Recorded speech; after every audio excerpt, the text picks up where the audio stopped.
Bonjour les guides, j'espère que vous allez bien. Je pense que vous connaissez toute l'image assez célèbre qui consiste à dire qu'un homme qui ne connaît pas ses origines est un petit peu comme un arbre sans racines. Alors, pour que justement nous ne soyons pas des guides déracinés, j'ai choisi aujourd'hui de vous faire un petit topo sur les origines du scoutisme.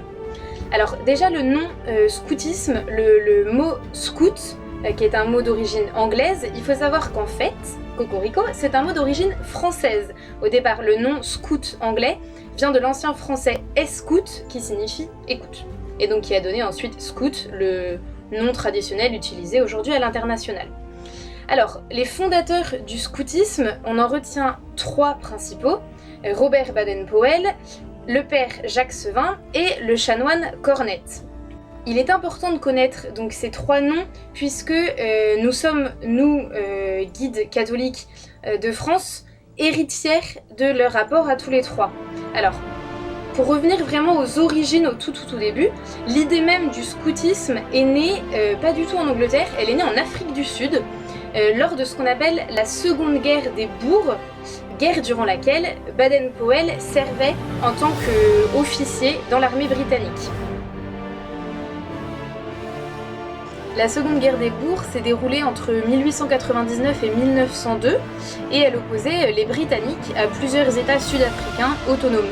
Alors comme ça, à première vue, on voit pas trop le rapport entre cette guerre des Boers qui s'est passée en Afrique du Sud et la fondation du scoutisme, mais en fait, il faut pour ça s'intéresser à un événement particulier de cette guerre, qui est le siège de Mafeking, qui a eu lieu entre 1899 et 1900.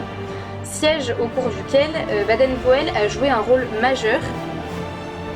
La ville était en effet assiégée depuis 217 jours et c'est Baden-Powell, qui était donc l'officier de commandement en charge, qui a eu l'idée de se servir de jeunes de la ville, qu'on appelait les cadets, et qu'il a décidé d'utiliser comme transmetteur de messages, donc comme messager, comme observateur, comme sentinelle, comme éclaireur. Et en fait, grâce à leur aide, il a pu permettre la levée du siège de Mafeking.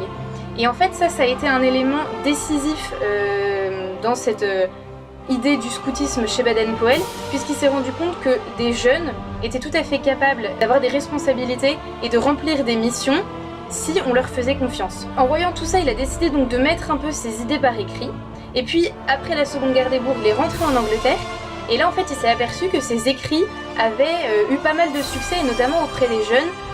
Il y avait des mouvements d'éducateurs qui reprenaient ses idées, et Baden-Powell a eu plusieurs demandes de la part de jeunes, mais en fait il a surtout été très frappé lors de son retour en Angleterre par une certaine jeunesse un peu désœuvrée, de quartiers qui étaient livrés à la délinquance, à la drogue, et en fait Baden-Powell a eu l'intuition qu'il fallait reprendre les principes qu'il avait expérimentés lors de la guerre des Boers et qu'il fallait les mettre au service de cette jeunesse désœuvrée et au service cette fois de la paix.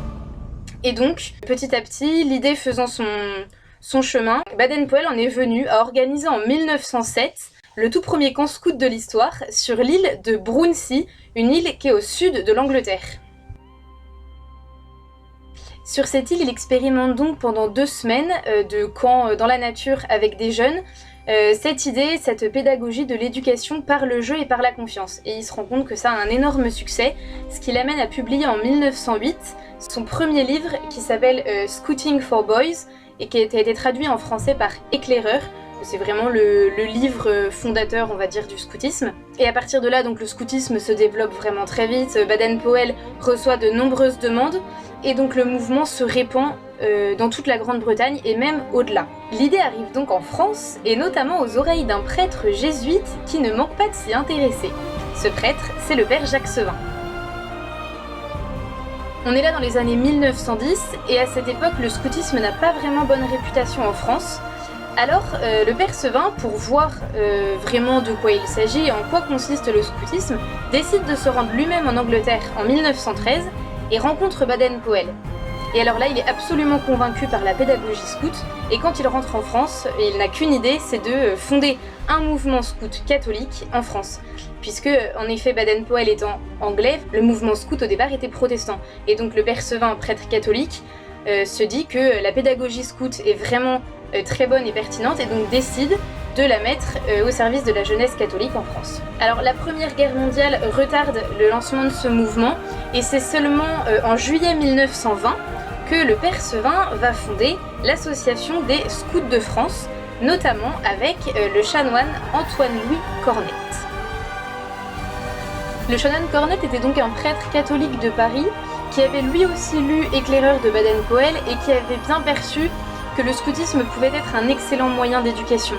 Il avait par ailleurs dans sa paroisse à Saint-Honoré-d'Eylau à Paris un jeune garçon de 13 ans, Paul Coz, qui avait vécu en Égypte avec sa famille et qui avait découvert là-bas et expérimenté le scoutisme. Et donc lors de leur retour en France, Paul Coz et son frère ont tout de suite demandé au chanoine Cornette de poursuivre l'expérience et de développer le scoutisme en France. Ainsi, le chanoine Cornette a fondé l'une des toutes premières troupes scouts catholiques de France.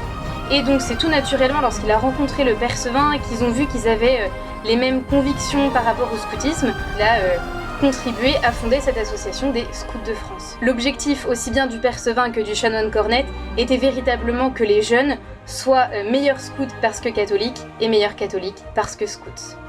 Aujourd'hui, le scoutisme est un mouvement mondial de plus de 20 millions de membres présents dans plus de 200 pays. Donc, lorsqu'au jour de votre promesse, on vous met votre béret sur la tête et qu'on vous dit « tu fais maintenant partie de la grande fraternité scout », ça veut pas rien dire.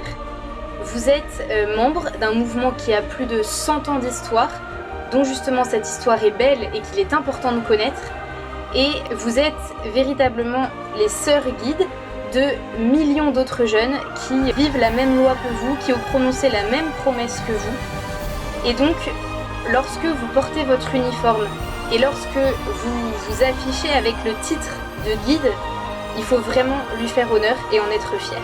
J'espère que vous y voyez donc maintenant un peu plus clair sur les origines de ce beau mouvement auquel vous appartenez.